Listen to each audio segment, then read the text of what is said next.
Welcome to today's seminar at SNS. My name is Mikael Witteblad and I'm the head of the research program here at SNS. This seminar is a collaboration between the Institute for International Economic Studies at Stockholms University and SNS. And the aim is to bring insights from leading international economists to the Swedish policy debate. We feel honored to have Eric Verhoogen with us here today. Eric is Professor of International and Public Affairs and Economics at Columbiauniversitetet. His main research area is industrial development, applied microeconomic research on firms in developing countries, and the process of quality upgrading in the manufacturing sectors.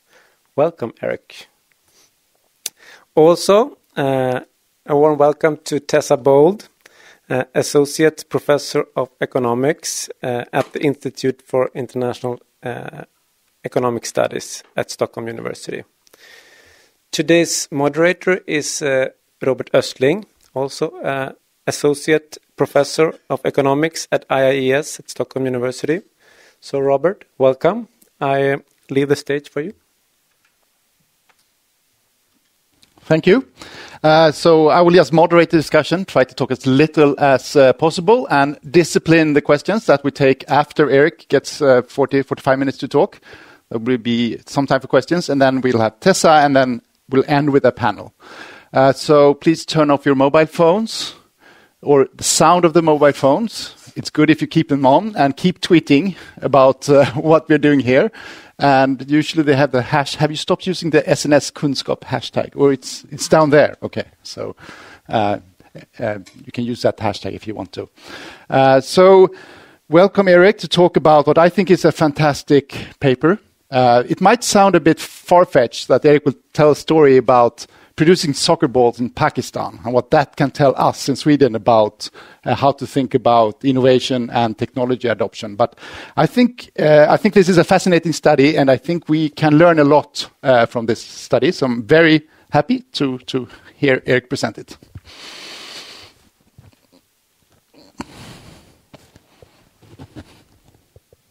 Okay. Thanks very much for having me. Thanks very much for coming out so early in the morning and so promptly, right at 9 a.m. I'd like to start, sort of put this in context. As Robert said, I'm going to be speaking about a very particular sector in a very particular place, soccer balls in Pakistan, which may seem somewhat far removed from life in Sweden, but I'm going to try and, at the beginning, at the end, sort of frame it, package the story in a way that I hope will seem relevant to the issues that you're discussing. Okay. So my first big point is that in conversations about technology in the labor market, technology is often seen as something that comes from the outside. What economists would call is exogenous, right? It's something outside of the labor market. Technological change happens, and then the labor market reacts to it. Okay. So it's something like the weather. The weather is something that happens, you react to it, but it's not something that you can control yourself. And then the discussion then tends to be about what are the effects of this technological change on the labor market and on workers. So an example of things that are very much high on the list of discussion topics these days are robots displacing humans. You could have technology driving labor market polarization and inequality. And then the discussion, because we can't do much about technology is something that happens, the discussion about social policy is about how do we mitigate or how do we address the effects of this technological change. Okay, so then, one big question is what's the right amount of redistribution to losers, people who lose out from the technological change. There's an important question about what's the right mechanism for delivering that redistribution. So is it universal basic income? That's obviously a hot topic. Is it some sort of means-tested redistribution, etc.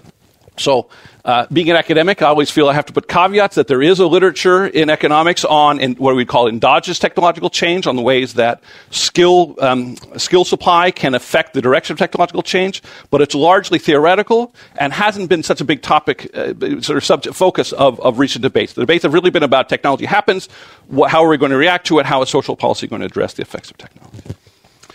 So today I want to argue that technology is not like the weather. Okay, even if we just focus on the labor market, and so I've put this in bold because this is sort of my main point, which I'll come back to. Oops, sorry.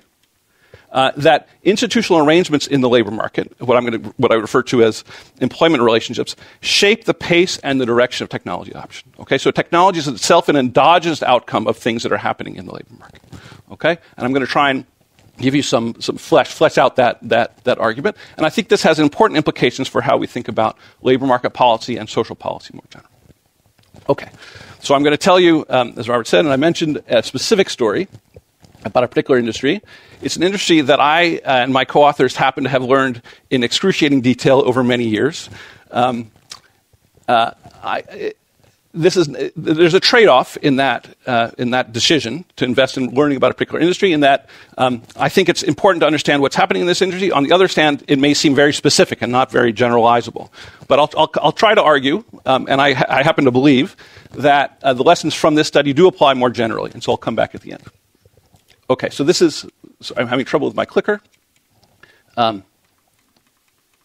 So it's based on, as Robert said, a recent paper with co-authors David Atkin, who's at MIT, Azam Chowdhury and Shamila Chowdhury, who are at the Lahore School of Economics, and Amit Kandwal, who's my colleague at Columbia. Okay, so the soccer ball sector in Pakistan is based in a town called Sialkot. There it is, the A on the Google Maps excerpt.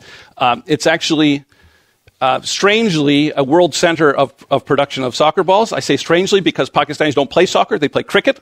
So there's sort of an interesting historical story about why the soccer ball sector happens to be located there. It used to be quite dominant. It's become less dominant over time, but it's still the dominant site of production for hand-stitched soccer balls, which we can talk about. Those soccer ball fans, we can talk more about the difference between hand-stitched and what the new thermo-molded balls. But anyway, it's the world center of hand-stitched soccer balls. As of 2010, the Wall Street Journal estimated that it constituted 40% of world production and 70% of these hand-stitched balls. The balls this is for those who are not soccer fans. This was the 2014 World Cup ball. This is the 2018 World Cup ball. Both were produced in Sialkot. So it really is an important sector, producing about $30 million balls a year. We review that. There's a short paper there that reviews the history of the industry and addresses this question about why on earth would soccer balls and bagpipes, by the way, be produced in Sialkot. Okay, so let me give you a short description of the production process itself, how it works, because our project ends up being very much about the production process. Okay, and there's 4 basic stages. First stage is the preparation of rexin. Rexin is this artificial leather. It's not real leather anymore that the balls are made of. It's artificial leather, and they treat it with latex glue. They glue on layers of cotton or polyester fabric that gives some heft to the ball. And that's by far the most expensive input. So about 50% of the cost of producing a soccer ball, is this artificial leather and this preparation, the latex and the cotton layers that go on top of it. Okay. The second phase is cutting. Okay, so here you can see the standard soccer ball, which is still 85 or 90% of soccer balls that are produced, use this standard design of 20 hexagons and 12 pentagons. Okay, so what they have to do, anyway, there's all story. I can tell story about that design, but I'll resist. But you can see, and I have a little video. I'm going to cue Michael here, who's going to show a little short video so you can see this cutting process, how it works. Hold on just a second. So this guy, okay, there you have it. We'll show it again. This guy has a metal die in his hand, which he moves along, and then it's a hydraulic press. Okay, he presses the button with his foot, and the hydraulic press comes down on top of the die and cuts out. In this case, he's cutting hexagons. Okay, and you can see he's doing this very, very, very quickly. Go ahead and show again. Okay, and he has quite a bit of latitude about where he puts that die. So this is skilled work. I mean, it takes some time to learn how to do it with this die. These guys now, for 20 years, this guy has been doing the same job all day, every day. So it's quite depressing, in some sense, the work. But it's something that's quite valuable to the firm, and that it requires skill. Should we play it one more time just so you see the? Okay. Okay, good. Let's go back to the... All right, so that's the second stage. The third stage is printing. If you want a swoosh or you want some design on the ball, it's something like a silk screening a T-shirt. They have they put the hexagons or pentagons down, and they have a screen, and they put ink on top of it. Okay, and then they're stitched together. So here's the guy hand stitching. That's also a skilled task, stitching the ball around the bladder. Okay, now the way they were doing this, so the die that Cutter had in his hand was a 2-hexagon die. That's the standard die that they use. Okay, and this was the pentagon die that they were using as well when we got there. Okay, and you can see they're similar. This is a picture of the Rexin after hexagons have been cut out of it. Okay, and you can see that this guy, the Cutter, and most of the cutters are pretty good at cutting hexagons in a way that minimize waste of this Rexin. Okay, so hexagons. The word is tessellate. The hexagons, you can tile the floor with hexagons. Okay, you can completely fill a plane with hexagons. And so they're pretty good at, you can see these spaces in between the hexagons are pretty small. So they're not wasting very much material, about 8%. Okay? This is a picture of Rexin after pentagons have been cut out using the traditional die. Okay? Now, cutting pentagons out of a rectangle is a harder problem than cutting hexagons out of a rectangle. Pentagons do not tessellate. You can't tile the floor with pentagons. Okay? And so there's necessarily going to be more waste. It turns out, though, that the pattern that they were using was not the optimal pattern. Okay? So they were essentially just imitating. You can see that the die imitates the hexagon die. Okay? And the cutting pattern, they've just gone along translating at an angle, okay, imitates the cutting pattern for the hexagons. Okay, and it turns out this is not the most efficient way to cut pentagons. Okay, and so what our project was is we came up with a new technology. It was essentially a new way of cutting pentagons out of a rectangular sheet of Rexin that was a strictly reduced waste of the Rexin. Okay, it had essentially no other effects on the production process. You still got hexagons out of it. You did everything else the same, but you just got more hexagons per sheet. Okay, where did that idea come from? There's a long backstory. We tried to pay someone to come up with an idea. He disappeared one day. He didn't, to his credit, he didn't ask for money. And then depressed, I was surfing on the internet, and I saw a video of a Chinese factory actually producing the 2010 World Cup ball, where they were also cutting pentagons for a slightly different purpose. Okay, and I noticed that the layout of pentagons, it's harder to see here, you'll see in a second, the layout of pentagons you're using was different from the layout of pentagons that was being used, that we knew was being used in CL. Okay, it turned out that we didn't have to go to this video. We could have gone to a math paper in 1990 in the Journal of Discrete and Computational Geometry by Kupferberg and Kupferberg, so this is something that mathematicians have known for a long time, that the sort of the densest packing of pentagons, or the densest known packing of pentagons, is designed like, it looks like this. We could also have gone, conveniently enough, we could have gone to the Wikipedia Pentagon page. You can do that in real time if you'd like to. If I can move here, you can see. So the new design it has, so the pentagons are going from, vertex to midpoint of the base going one direction, and then rotate 180 degrees and go back the other way, and they fit together in a way that these little triangles are smaller than they would be in the other design. Okay. So many years ago, I had the good fortune and good sense to marry an architect. So Annalisa Guttini and I, my wife, we sat down and we said, I wonder how many more pentagons we could get out of a rectangular sheet if we use this alternative layout. It turns out you can get, basically, in Cielco, they were getting about 250 pentagons per sheet. With ours, you can get about 272. Okay, so it depends a little bit. The size of the pentagons varies a little bit. The number of pentagons that cutters were getting previously varies a little bit. But so on average, something like 6 to 8% more pentagons per sheet, depending on how you measure. Okay, so that was the design. We developed a blueprint. So there's a blueprint with instructions in Urdu, with also instructions for if you wanted to vary the size of the pentagons a bit. Okay, but the crucial thing here to see is that these pentagons are not flush. If you recall the die, let me go back. Oh, I'm going the wrong way. If you recall this die, the two pentagons are sharing a full side. Okay? When you go to our design, or the Kupferberg and Kupferberg design, then you see that the pentagons don't share a full side, they just share half of a side.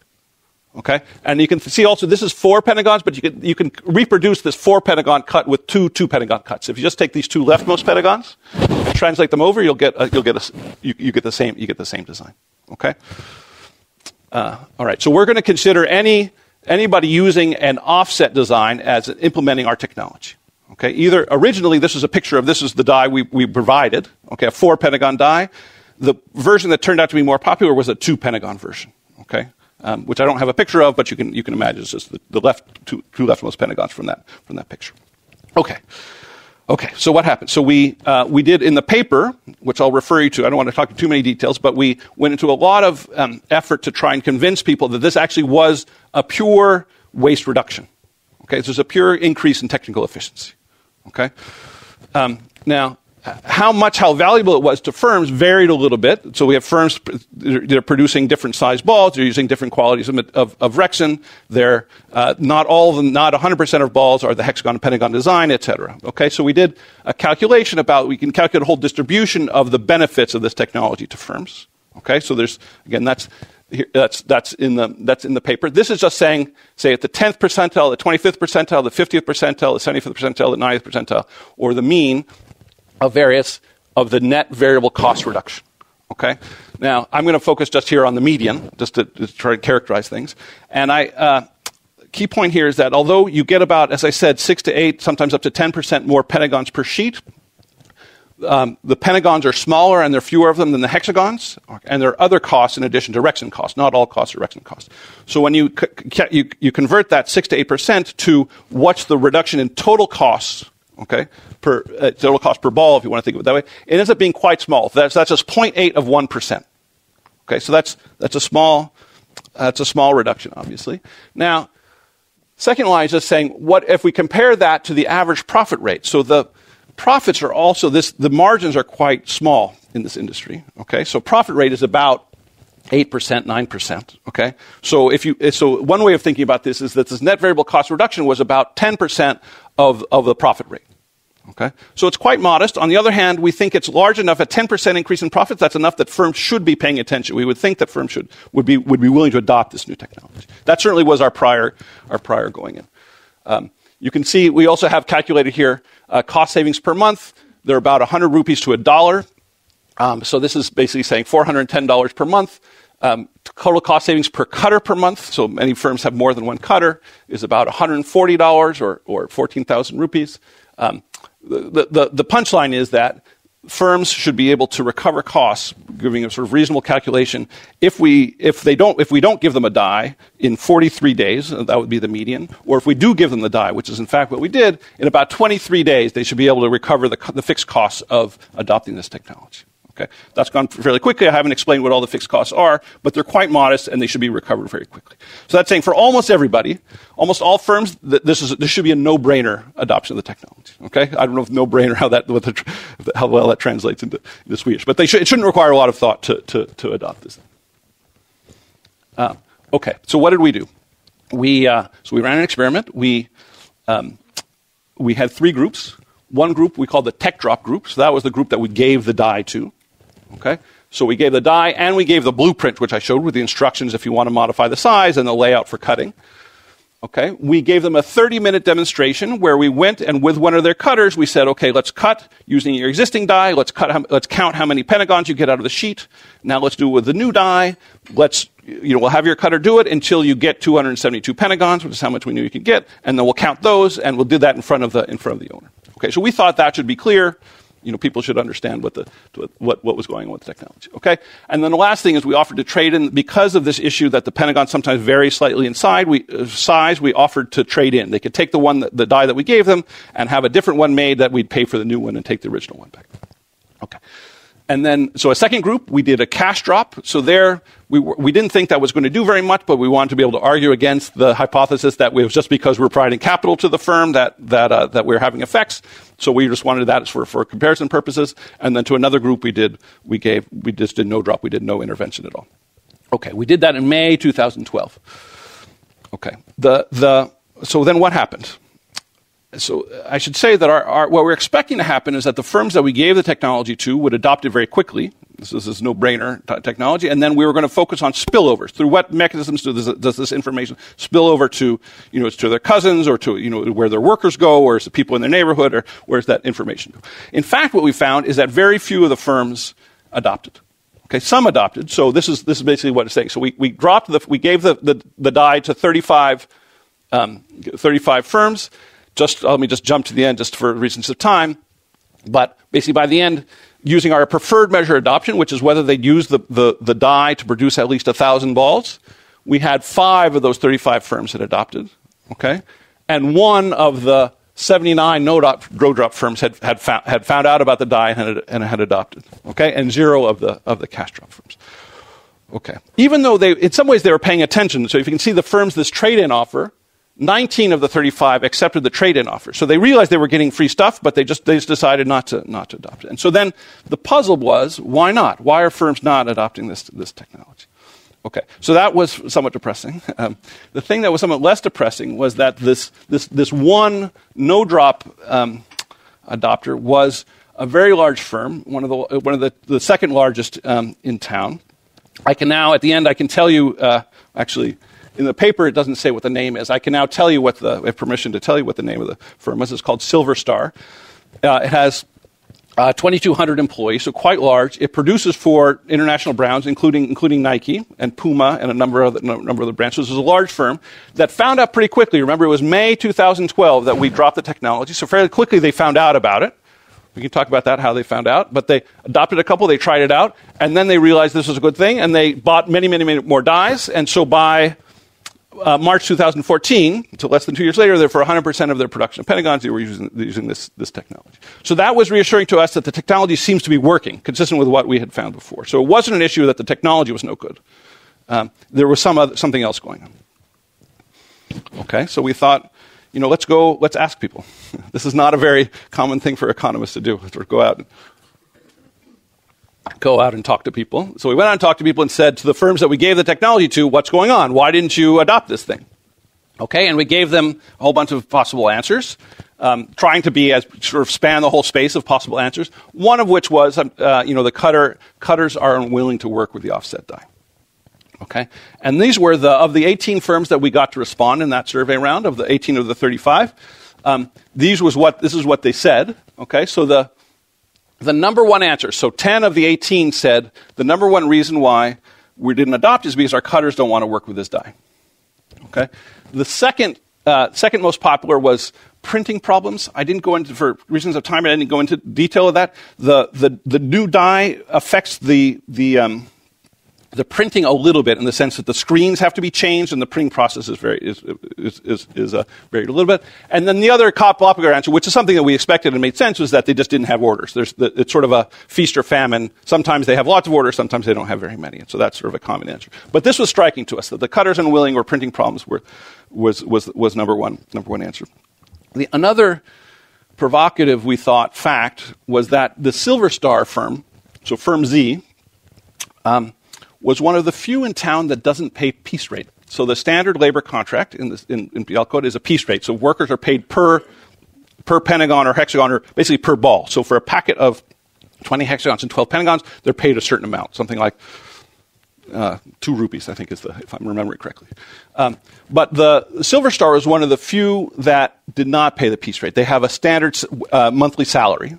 Okay, so that was suggestive to us that maybe something about the employment relationship, the employment contract, is mattering for this production process. So I'm going to come back. I have a short article in the Harvard Business Review which discusses this. I'll come back to that at the end. Okay, so that led us to hypothesize, or to understanding of the situation. There's a theoretical model in the paper, which I won't bore you with. What I will try and do is to say, sort of talk about what we think, just talk through in words what we think was going on. So as I said, most people are paid piece rate, and our new die was slowing people down. Okay, so you can see that guy for 20 years has been using. You saw in the video that guy has been doing what he's been doing. Okay, and going very quickly. Right? And so our new die, they have to be, it's kind of fussy how they locate it. You have to be very careful how you locate it, how you place the die. Okay? If you mess up, you go off on an angle, you can actually do worse than you did under the existing die. So there's some risk there. It turned out we know, in retrospect, we know that the workers got up to speed in about a month. Okay? It took them about a month to get back to the same speed they were before. Okay? But they didn't know that going in. So workers, when they first saw this die, all they know is, this is going to slow me down, and it may slow me down forever. Okay? They weren't aware. So if there were no change in the labor contract, their salaries were going to fall. Okay? They're just paid per piece or per ball. We're slowing them down. Their incomes are going to fall. Okay. And so they sought ways of blocking technology adoption. Okay? And interestingly, it turns out one of the main ways of doing that was to tell the owners that the technology is bad. Okay? So the owners then had, unless sort of crazy people from the United States saying, this is a great technology, you should use it, and then on the other side, they're cutters of long standing, and these guys are high tenure workers, 20, 30, we had a worker who had 35 years cutting in this firm, saying, no, this is bad, it's crazy, you shouldn't use it. And so they were trusting their workers and not us, which is not all that surprising. Now, there are some sort of subtle economic points which we discussed in the paper. So one is, why would the owners shouldn't the owners have figured out that the cutters might have an incentive not to adopt the technology? And if so, why would they believe what their cutters were saying? Okay, that's an interesting question. The short answer to that is sometimes what the cutters say really is valuable, and so you should pay attention to them, right? Even if, in this particular case, there was a risk that they would be led astray. And then the other question is, why wouldn't if the issue is, shouldn't owners have been able to figure out that it was the employment contract that was giving the workers an incentive not to adopt this technology, right? That somehow figure out that they should compensate the workers for the fact that they were going to be slowed down for a month, okay? And there, we don't know, we can't nail the answer. We suspect we know the answer. So one answer is that the owners just didn't understand the issue. They didn't understand the interaction. The other is they understood, but there are costs to changing contracts. If you change a contract today, then some owners would say, some owners did, a few owners did, those who adopted, but a couple of those who adopted did. But they would say, if I change a contract today for this, next week the workers are going to want me to change the contract for some other reason. It's going to be a pain. I'm not going to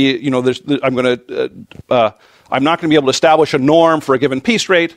And so therefore it's just too much trouble. Okay. I don't have a definitive statement about which of those stories is right. Both of those could be right. Anyway, but there's some discussion in the paper about that. Okay. So then what do we do? So given that this is this is our hypothesis about what was going on, how do we then test that? So we did a second experiment among the 35 firms that we had originally given the technology to. 4 of those had gone out of business, so now it was 31 firms. So to 15 of those 31s, we gave what we called incentive payment, okay, or we call it an incentive group. So we gave them a refresher about the technology. We offered a repeat of the demonstration. We have specifically told them about the 2-Pentagon version, which we hadn't done in our first demonstration. And then the incentive treatment was, we basically said, we explained the situation, why we thought workers were blocking the technology, and we said, we'll give a month's salary as a bonus to a worker, okay, if they can demonstrate in the owner's presence that the technology is working. Okay, so essentially we're making them whole. We're compensating the workers ourselves for the fact that they're going to be slowed down for a month. Okay, that was not very much. That was a small amount of money, even for these firms, right? So if the workers make about $150 a month, that was the cutters, or the printers. We also did printers about $120 a month. Okay, so a small amount of money for the firm, and we paid some of it, a third of it up front. Just if they said yes, we gave them $50 right away, and then we said we'll come back in a month, we'll test you, and we'll give you $100. Then if say to the cutters, if you can demonstrate in front of your owner that this technology is working. Okay. And then to the 16 in the no incentive group, we just gave we did the first part, we did the refresher about the technology, and we mentioned the 2-Pentagon die, but we didn't give the incentive payments, and we didn't explain the issue about misalignment of incentives. Okay, I want to tell a couple of anecdotes which I think give the flavor of what was happening when we did this. Okay, so in one firm, we went there and we said to the owner, we'd like to do this incentive payment. Is that okay with you? And he said, well, it's okay with me, but we have to ask the cutter.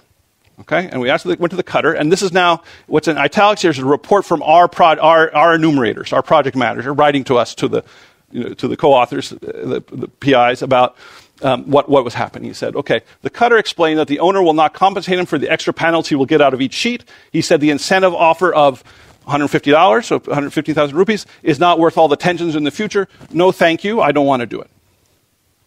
Okay, so you can see he's clearly saying, if I reveal this information, right, I'm not going to be compensated in the future. Your $150 isn't enough to compensate me. No, thank you. That was one firm that did that. Here was another firm, okay, where this firm accepted to do the incentive payment. And the firm and our enumerators walked in, and the owner said, we're only getting 2 to 4 extra panels. It's not worth it. The cost savings are not worth it to adopt the offset die. I'm not going to do it. But you can go and time the cutter if you want. Okay? our enumerators went into the cutting area. They saw the cutter practicing. So these cutters were actually a month's salary was enough to highly motivate these guys. And they tested the cutter. And I haven't gone into detail about the test, but basically the cutter did very well. Got 279 pentagons in 2 minutes, 32 seconds. That was sort of with flying colors past that test. The cutter privately told us he can get 10 to 12 pieces extra by using our offset die. Okay. Then the owner came in. Okay, and our enumerators told the owner about the performance. The owner asked the cutter, and the cutter said, "No, I only get 2 to 4 extra panels." So what's interesting about this, I like this story, is that, okay, so the owner said, no, okay, now I want to see. I want to see you cut. And the guy, although he's willing to dissemble, willing to sort of be somewhat misleading here in verbally, is what he said, but he wasn't, when he cut, he actually did the cutting well. He got the 275, which is more than the 272 he had to do. Okay, so he then revealed basically that the technology was working. The owner looked satisfied by the cutter speed, and then he sort of asked us to experiment with volleyball dice. He wanted sort of us to become all-purpose consultants for his firm. But this guy ended up adopting. Okay, so you can see why am I going through these anecdotes? It's partly to see this information flows are actually quite important, right? Whether employees decide to share information or not can make a big difference for whether the technology gets adopted. And that's going to depend on what incentives employees face for sharing that information. Okay? One guy felt that the $150 wasn't a sufficiently large incentive. This guy felt that it was a sufficiently large incentive. Okay. This is the one table in the paper. I don't want to go into great detail, but this is just saying the outcome variable is whether the firm adopted using our measure of have they produced 1,000 balls or not. The column you should focus on is what we'd call the reduced form, which is it's basically just analyzing the effect of being assigned to the incentive treatment, whether or not the firm took it up, on whether the firm adopted or not. Okay, and this is basically saying so the mean in the control group we have about a 19% chance of adopting. Okay, and then getting assigned to this incentive treatment increased increased from 19% to 51%, the probability that a firm would adopt. So essentially, in raw numbers, there were about 8 firms. So of the 15 firms that we treated, 10 firms agreed to do the incentive payment. Of those, 2 had already adopted. So there were 8 firms that potentially could have responded, and of those, 5 ended up adopting. So those are small numbers, okay, but it's a statistically significant effect on adoption of these firms. And that's the results are robust to statistical techniques that take account of the fact that the sample sizes are small. Okay, so that's just to say. So the punchline is just that this incentive payment intervention, which was a small amount of money from the firm's perspective, had a significant effect on adoption. Okay, so we interpret that as saying we found a bottleneck in the firm. The fact that with such a small amount of money that we were able to induce adoption suggests that the lack of information between the workers and the owners was an important factor preventing adoption of the technology. In the paper, we talk about, consider some alternative stories about one is whether, is it just that we're just paying the fixed cost of adoption, and that there's, I can't go into detail about that, but basically our interpretation of that is that no, the amount of money we're giving is too small for it just to be a mechanical too small for the story to be just that we mechanically subsidize the fixed cost of adoption. So it's not just that we pay the adoption cost. If that were the case, then we should have seen more firms adopting in the first place. I realize that's a somewhat sketchy sort of summary of that argument, but that's the gist of it. Okay, so let me go with summary. What's the summary? Okay, big point is when we presented firms with a surplus enhancing technology, they didn't adopt it, or many firms didn't adopt it. Okay, so that's already surprising, I think. I think many economists would sort of tend to assume, it's almost axiomatic in many sort of growth models and things, that when presented with a good technology, firms will adopt it. To the point that people would say, many economists would say, well, if they didn't adopt it, it's because the technology wasn't good, right? But so here we're trying to argue, no, actually the technology was good. We have lots of evidence that the technology was good, but it still didn't get adopted. Okay. So this very small payment led to adoption. Which suggests to us that employees were actually misleading owners about the technology, and that the change in contract, in some sense, our incentive payment, our month bonus, is in a way mimicking or imitating what we would have expected an enlightened employer to do in order to change the contract to induce a worker to adopt. Okay. So now let me try and that's the story about Sialkot and the soccer balls. But let me try and think about what are the more general lessons for this. Okay. So one I think is back to my original point. Technology is not like the weather. Employment relationships matter for technology adoption. So what's institutional arrangements in the labor market can affect the direction and the pace of technology adoption and technological change. Another bigger point, I think, is that there's a complementarity between organizational and technological changes. Okay, so that the two technological changes and organizational changes cannot be thought of separately. Okay, so by complementarity, what we mean is that an organizational change is going to make a technological change more likely or have a higher payoff, right? Similarly, a technological change may raise the payoff of an organizational change. So in this case, the organizational change would be changing employment contracts, okay, and the technological change would be adopting our new DAI. Okay, so there's sort of a synergy between those two. And I think in practical terms, what that means is that technological change often is going to require organizational change in order to be successful. Another point is that there's an inertia in labor contracts that make it difficult to adjust to new technological environments. So I think that, piece rates, I honestly believe, were the optimal contract under the situation in Sialkot before we arrived. Okay? So if the technology is not changing, you're not in a very dynamic technological situation, you just want to get people to work hard, given the existing technology, okay, then piece rates may actually be the optimal thing to do. But what's interesting here is that then creates an inertia. Once those types of contracts have been established and have been in place for 20, 30, 40 years, it becomes very hard to shift to a different sort of contract. Okay, so if it was optimal before and then new thing happens and they're not optimal now, and it's hard to switch. Whereas if you're in a situation, in a very technologically dynamic situation from the get-go, you may adopt different sorts of employment relationships from the start. Okay, and that may be helpful in terms of adopting new technologies in the future. And the other sort of thing I think that we're learning from this, again, somewhat simplified, but I do think it's right, is that employees have to expect to share in the gains to technology adoption for adoption to be successful. Okay, that they have to see they at least can't lose, but you want to see some sort of benefit to them, to the technology adoption process. Otherwise, employees often will find ways to hinder or to prevent technology adoption.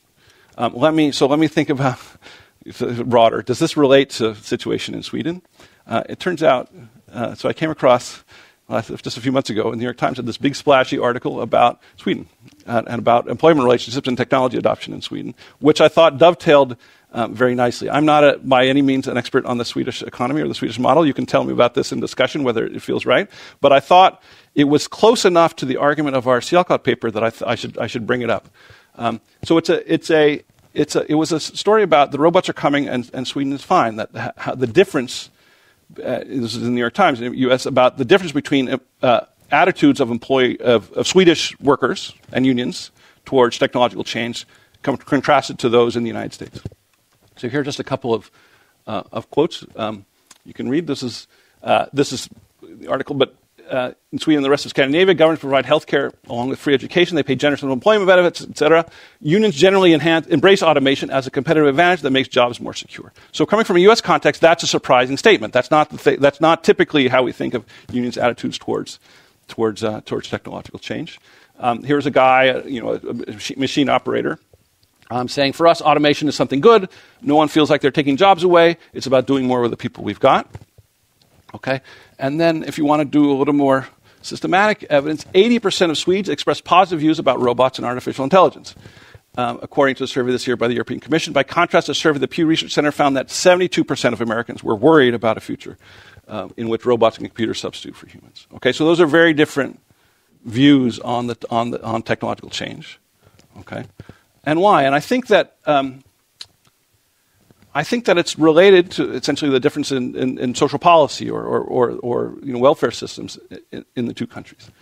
So let me say what I think that two implications, both from our work and also from this short Swedish example. So one is that I think a social safety net, as opposed to thinking of a social safety net as something that we do after the fact, after technology happens to try and mitigate the negative effects of technology, because social safety net actually has a positive effect on, or can have a positive effect on, technological change. Okay? So we don't want to see social insurance as playing a purely ameliorative role as redistribution after the market has happened. Social insurance itself plays an important role in determining market outcomes. Okay, so specifically, workers are more likely to share information about new technologies that might replace their own job, the job that they're currently doing, if they have a high fallback option.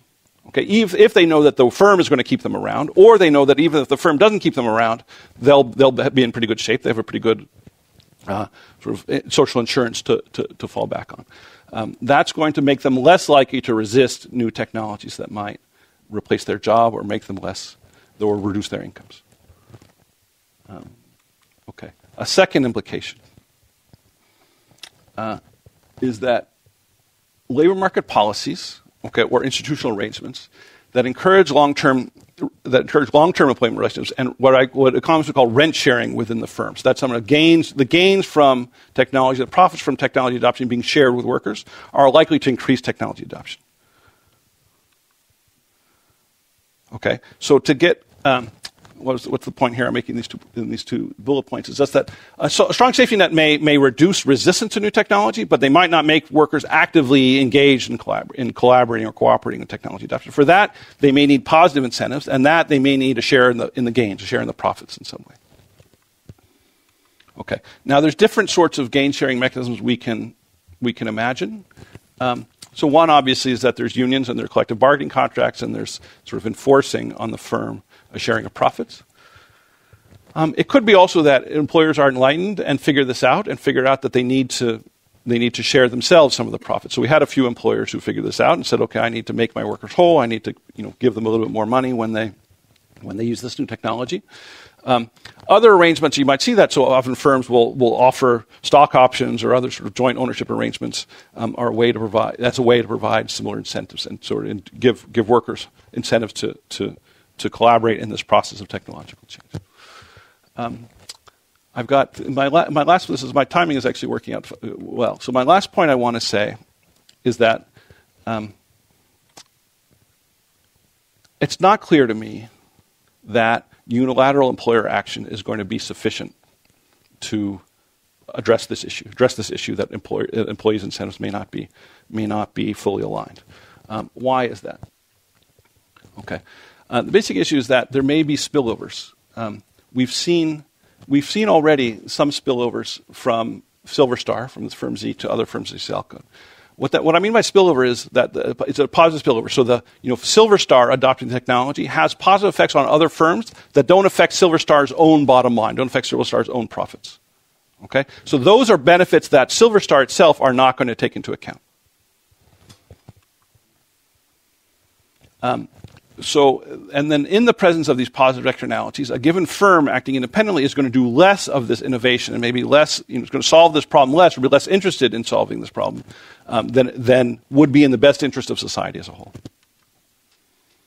And so in that sense, some sort of external pressure on firms in order to solve this conflict of interest problem, in order to solve the misalignment of incentives in the firm may have positive, may be good overall for the society, may have positive social benefits. So this is not just an abstract argument. So let me come back to this, as I mentioned, this argument about Silver Star. So it appears that, so back to this question of why was Silver Star not paying piece rates? Why were they paying monthly wages? And the answer is that their main customer is Nike, who I mentioned before, was the subject of a long and sustained anti-sweatshop campaign. People had exposed, especially conditions not so much in Pakistan, but in Indonesia and Vietnam in shoe factories, right, saying that they were mistreating their workers. The CEO at one point actually acknowledged that their name had become synonymous with abuse and neglect. Essentially, that was the quote. And so Nike decided to change tax. They did the right thing in the sense that they published their supplier list. Okay, and they required compliance with labor laws. They had been using a different supplier of soccer balls in Sialkot, so they discontinued the relationship with that supplier, okay, and they switched to Silver Star. or the Silver Star, in order to attract their business, provided a package of employee-friendly reforms. So they provide some health care, they provide some retirement benefits, they raised wages, and the reason the wages per month is that because the Pakistani minimum wage is defined in monthly terms, okay, and the only way Silver Star could guarantee that they were paying the minimum wage was to pay the actual monthly salary with some additional performance bonuses on the side. Okay, so I spoke to the HR director and another high up officer in Silver Star, and they said that their labor costs rose by about 20 to 30% with this package of reforms. Now, we've argued that package of employee-friendly reforms help them to adopt this new technology. Okay, but now, were the production benefits large enough to compensate for the 20 or 30% higher prices? We don't have good information on that, but it seems unlikely, right? I've argued that we get about 1% of costs. Is maybe best terms our technology. 20-30% of labor costs are something like 40% of total costs, and so that was actually they've paid much more than they've increased in profits. Okay, so it's not clear that they would, just thinking purely independently, if there weren't this anti-sweatshop pressure on Nike, it's not clear they would have done it. Okay, so then it seems clear that they would not have adopted these worker-friendly policies. We would have had less technology adoption. We would have had fewer spillovers to other firms. Okay, and so it's quite possible that some sort of external pressure, either from popular protests or from governments or from collective bargaining with unions, some sort of popular pressure to ensure gain sharing with employees of new technology adoption is actually going to be necessary in order to promote the process of technology adoption and of upgrading more generally. Okay, so that's my last point. I look forward to your reactions. Thanks very much.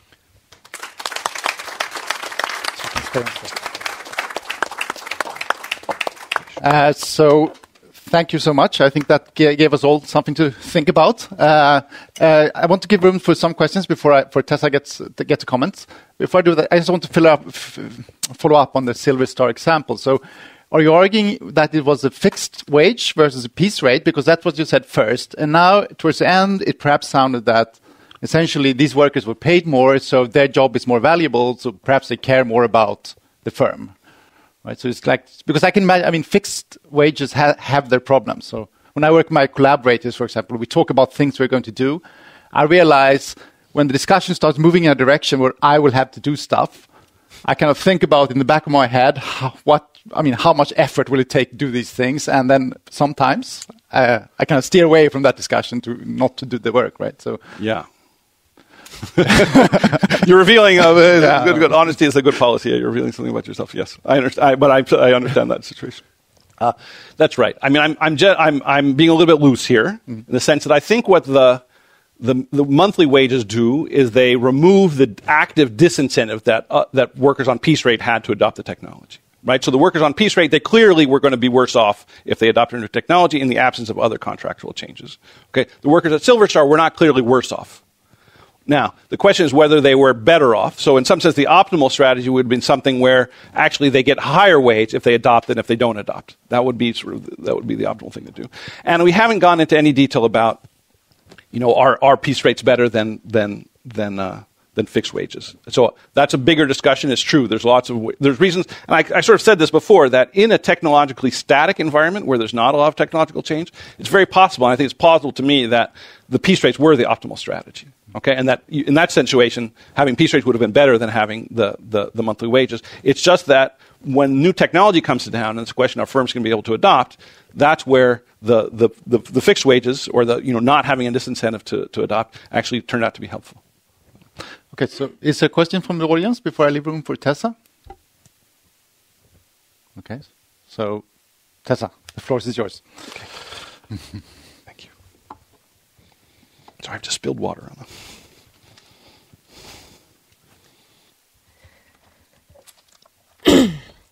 Okay, so thank you very much, Eric, for this fascinating paper. I was aware of this work, but now I really had the opportunity to read it in detail. And I think it's really really gives us a very new way of thinking about technology adoption and diffusion. And so in my discussion, I sort of first want to comment on the paper a little bit and then also raise some more questions for discussion. So in commenting on it, I first want to talk a little bit about how economists traditionally have thought about technology adoption, something that Eric has sort of hinted on but hasn't had time enough to talk a little bit more about. And then I would sort of want to show how I think this paper has parallels both in economic history and also in management science to some extent, but that actually, uses sort of the best tools of economics to go far beyond either of these and to establish its results. And that's really, to me, what makes it stand out. So as Eric has mentioned, traditional growth models in economics really treat technology as something that sort of comes in from the outside. If it's profitable, then we assume firms will adopt it, and if not, then they won't. And then also importantly, once the technology is there, it can sort of flow freely across space. Once it's there, effectively anyone can adopt it. And that is quite a sensible way of thinking about technology. I mean, once we've invented the steam engine, then, effectively anyone can go out there and build one. It's not the cost of the materials that is so expensive. It's the actual idea.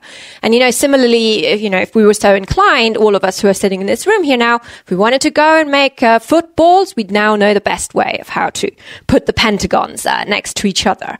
So it is sort of surprising that it doesn't diffuse more quickly. So the theories make sense, but they're really quite at odds with reality. And that became particularly obvious, I would say, to economists sort of in the 1950s and 60s when economists were studying sort of the green revolution in agriculture. So that brought in many innovations, new techniques, new inputs, fertilizer, improved seeds to agriculture. And it was really hailed as something that would improve agricultural productivity in low-income countries. And it did so in Southeast Asia, so where productivity has really increased. And we don't quite know whether that is the cause of it, but it's also in Southeast Asia where we've seen these growth miracles. Yet, when we look at sub-Saharan Africa, really no such takeoff has happened. So this was a big puzzle for economists. These are sort of technologies that we think are very productive, yet people are not adopting them. And so a lot of focus has been on this sector, on agriculture, and a lot of focus has been on understanding or sort of the hypothesis is, well, it's really other markets that are not functioning well and that are hampering technology adoption. So, for example, a lot of these technologies have high returns, but improved seeds, they're also riskier. So if I can ensure, my profit somehow against this risk, if insurance markets are complete, then technology adoption should be happening. But in a lot of poor countries, there is no insurance against these shocks, and so therefore technology adoption doesn't happen. Or credit markets are absent. Farmers simply can't get loans. And, that's where this big sort of microfinance movement came in. And now also microinsurance, trying to get farmers or small businesses access to credit, and then sort of technology adoption would happen. And to some extent that is true. There is some evidence that shows when we fix these markets, more technology adoption happens. But I would think it's fair to say we haven't sort of in the research found a sort of the magic bullet that really solves these issues.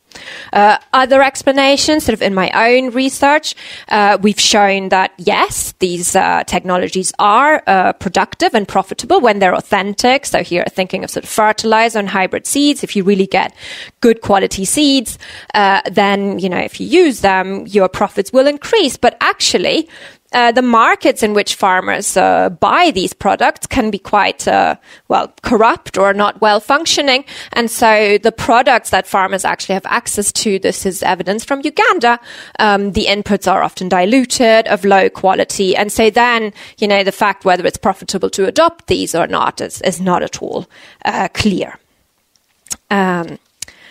Right. But so this is really how economists traditionally think about technology adoption. And what is fascinating about this research by Eric is that really none of these traditional explanations here seem applicable. So the technology is clearly of high quality. It's not risky. So there was also, as part of the project, there was a sort of subsidy of the first installation of the equipment. The workers were clearly skilled and knew how to operate it. I mean, there was a learning process. And I mean, you can tell that the authors thought so as well. I mean, they had a first project where they were, convinced this would be adopted, and they wanted to study how it would spill over. And then nothing happened in this sort of tech drop paper. And they started digging. And I think that's also kind of a really nice thing about the paper and a good lesson. Like, it's often when things go wrong and then we start digging that we really get these very interesting answers. And so what the researchers found out was that it was resistance from the employees of the football factory. That was the main reason for this lackluster adoption. So at first sight, it might seem that this is sort of familiar. So, if we go back all the way to the Industrial Revolution and the Luddites, they destroyed their weaving machines and were clearly very resistant to the introduction of this. And say throughout the 20th century, machines have replaced low-skilled workers. And of course, the current debate we have about AI and a little bit earlier automation in general is all about that, replacing workers with technology. Conversely, there are also examples of technologies having been introduced quite seamlessly when workers are treated well. So you can think of sort of Henry Ford. He's both famous for introducing what is it called? Not conveyor belt. What do I want to say? The assembly line, exactly. And paying his workers $5 a day. And so that anecdotally, at least, seems to suggest the same kind of mechanism as what Eric has shown here in his paper. So there are certainly examples of organizational structure, and in particular sort of these labor relations mattering a lot for whether technology gets adopted. And there are, of course, whole theories about that, management theories, that think exactly about that. What is sort of the human relations aspect of technology adoption or organizational change, and sort of change management, which really just focuses on, how can we get companies to, adopt either new technologies or any kind of organizational restructuring. But I think the main thing here is that for the most part, these theories are just that. They're theoretical. And so they have this hypothesis that technological change is endogenous to sort of the organizational structure. But we have actually very little solid evidence that, one causes the other. And that's really where Eric comes in here and where the paper makes its contribution. So I want to sort of summarize a little bit where I really think it stands out. So the first thing is that, yes, we have theories that tell us, or, we have historical precedent of workers destroying machines. But here, actually, the organizational barrier was not at all obvious, like why, they were not going to adopt this. So first of all, the examples I've given you in all of those, the technologies are labor savings that are actually replacing the workers. Here was a labor using technology. There was no threat to jobs. And it was really quite a quite subtle thing that, you have this hypothesis that the owners just didn't know what was going on, and that sort of makes sense to me. It was really this quite subtle interaction of the piece rate for the cutters and the way, that they had to slow down for a month that led to resistance, which seems like a very small friction to have. In fact, you could lift it quite easily. And then the second thing is that, and this is really where the study, being done by an economist makes all the difference.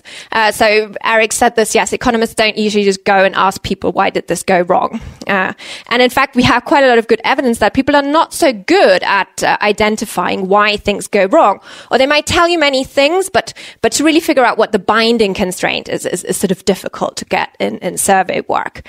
And so when they got this answer in the surveys, they didn't stop there and said, okay, so this is the explanation. No, they then went and designed this experiment to figure out whether that really was the answer. And so there are two parts here where economics really plays a big role. The one is that they could sort of theoretically figure out what would be sort of the optimal way to lift this constraint, and also to sort of understand why it hadn't been lifted already, because that's always what economists will say. Well, if they're not adopting it and they haven't done anything about it, that must be sort of optimal. But they could kind of figure out, why that might not be the case. And then the third thing that they then sort of experimentally actually, did another big data collection, randomly assigned firms to the fact that they got this incentive payment and others not, to really figure out whether this was the answer. And it turned out to be true. It was resistance by the cutters here that hampered technology adoption. And once they lifted that constraint, technology adoption happened.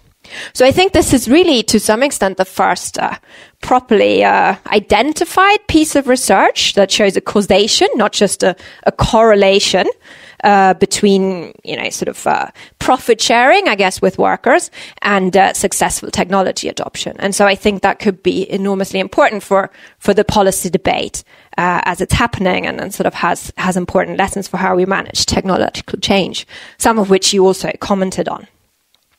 Should I raise some questions as well, or? Yeah? Yeah, okay, or we do that. Yeah. All right. So, yes. So, Thank you very much for sharing this with us. Okay. Yeah. Yeah. Let's stand with Tessa over there.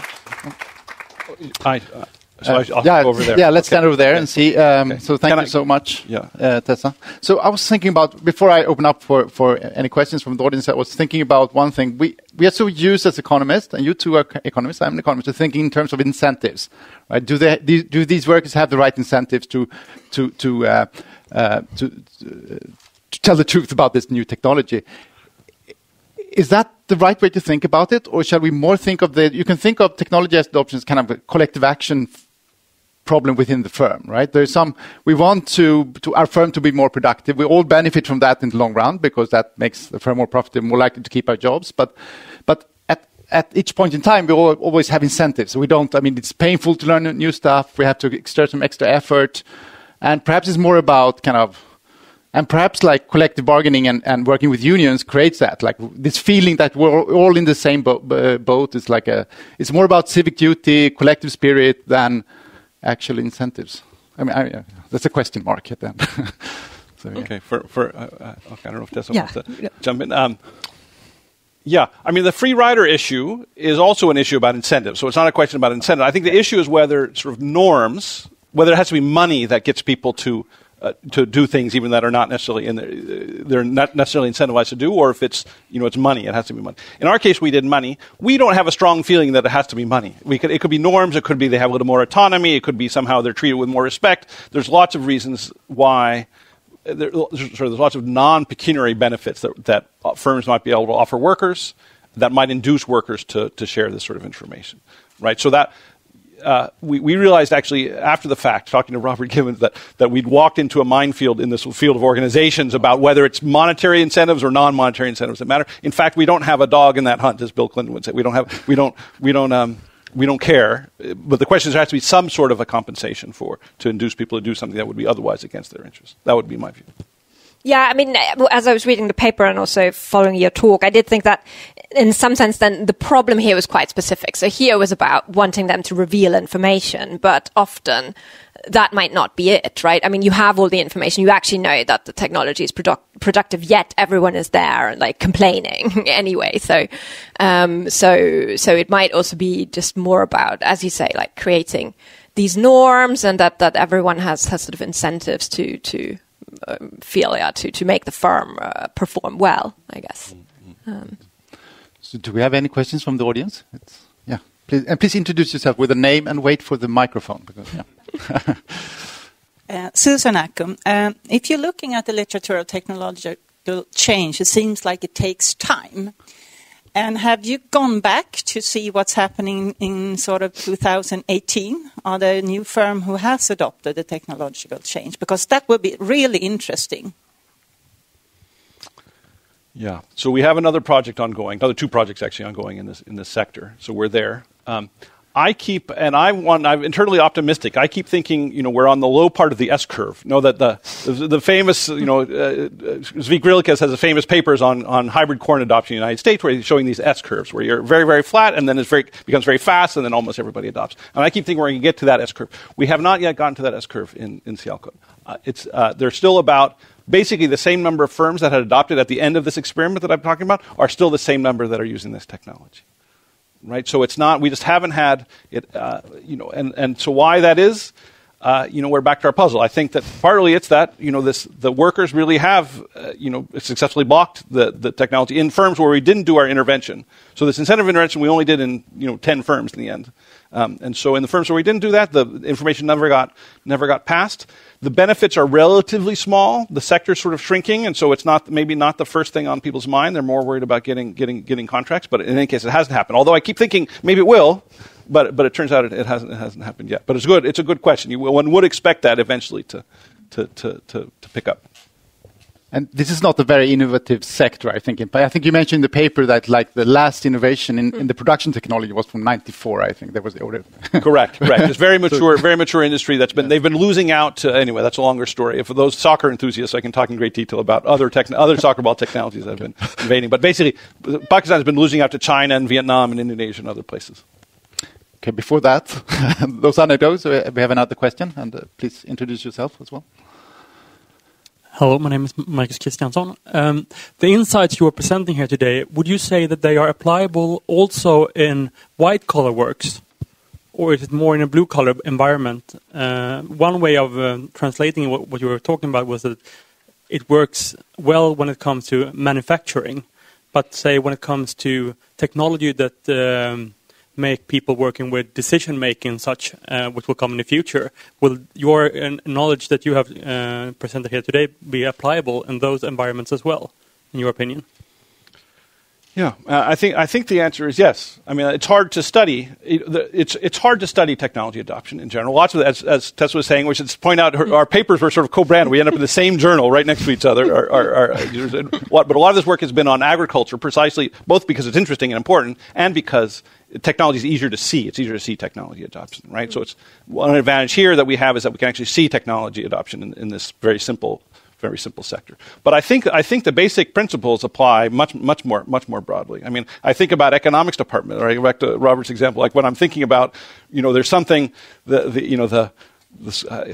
I was recently at an administrative role in the School of Public Policy at Columbia, right? And there are organizational changes that I think would be good, right? On the other hand, it's going to require a lot of effort for me in order to implement them, right? And the question, and with no benefit to me, right? Because my rewards are all based on what I publish, not on whether the School of Public Policy is organized more efficiently. And so that, I think, very much is a direct application of the same idea here. And so the question is, how do you incentivize in some way people like me or Robert or Tessa or yourself, right, to go the extra mile and put an extra effort that they're not going to be directly compensated for right away in order to make the organization function better, or adopt a new technology would be an example. And so I'm interested in collecting stories, to be honest, about how these sorts of ideas apply in other settings. But my sense is that they do. If I can come in there, though, I did think that one lesson from the paper was also that, I mean, the devil really is in the detail. That it's sort of, you need to, it depends. So there's clearly a lesson here about how the organizational structure matters for technology adoption, but then you really need to look very closely at the technology and very closely at sort of the labor relations to sort of figure out what is the optimal way of going about this. And I mean, I think that's just very often true, that we can't say, it's always going to be one or the other, or piece rates are always bad. Sort of, that's for sure not the lesson here. I don't think. I mean, right. I agree with that. I agree with that. Yeah. And that related to a comment Robert's making about, maybe paying people high wages may or may not actually have the effect of incentivizing to cooperate in the process of technology adoption. Right. Generally, I'm in favor of higher wages are good, but it may not be optimal for a given firm, and so we do need to be careful about the specific, paying attention to the specific context and what's actually the right arrangements for that context. So, do we have any other questions? Yeah, in the back. Yeah. Conrad, please. Hey, I'm Conrad Picardi, also from IIES. So, Eric, you were talking in the end about the role of social security systems for technology adoption. And there's obviously sort of a closely linked idea, which is that social security systems are important for entrepreneurship and encourage entrepreneurship. And I think sort of some people think that that's maybe important for the success of the Scandinavian model, where you see a lot of entrepreneurship, successful entrepreneurship, and you have a strong social security system. So do you have any thoughts on that? Do you know of any work on that? Is there something to that idea that social security systems are important for entrepreneurship? I do think so. In some sense, it's risky. I mean, so it's risky for an entrepreneur to start a business. It's risky in some sense for these cutters to adopt this technology, not knowing what's going to happen in the future. And so, in some sense, providing some sort of social insurance against risk, I would expect to have positive effects in both cases. I don't know of where there was a New York Times article also about social safety nets and entrepreneurship in Scandinavia, which I can point to. So I have sort of anecdotal information. I don't know about. It's not coming to my mind papers about that topic. So I think it's an important topic that would be interesting to pursue. They're in the back. There was let's take the last question from you. I'm Linke Benson from SNS. Now that we're facing a lot of technological change, how far do you think that government policies should go in sort of putting external pressure on employers to make technology adoption friendly for the employees?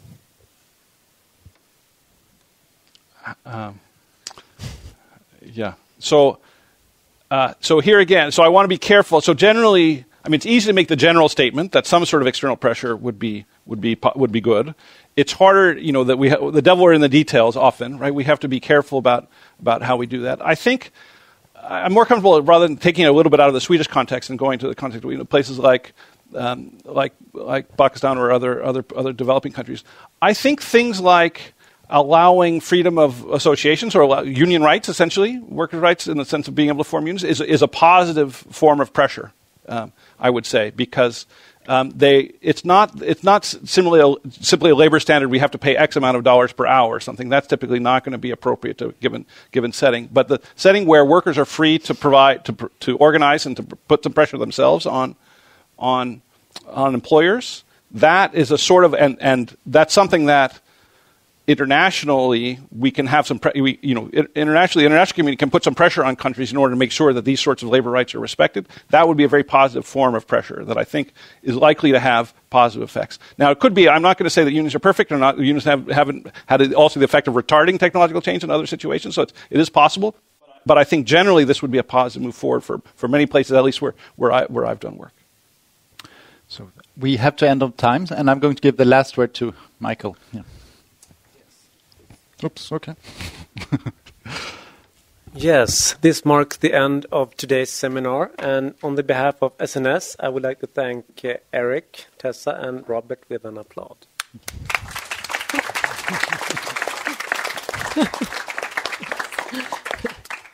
I would also like to thank you in the audience for coming, and now feel free to continue the discussion outside for a cup of coffee, and hope to see you soon at SNS. Have a nice day.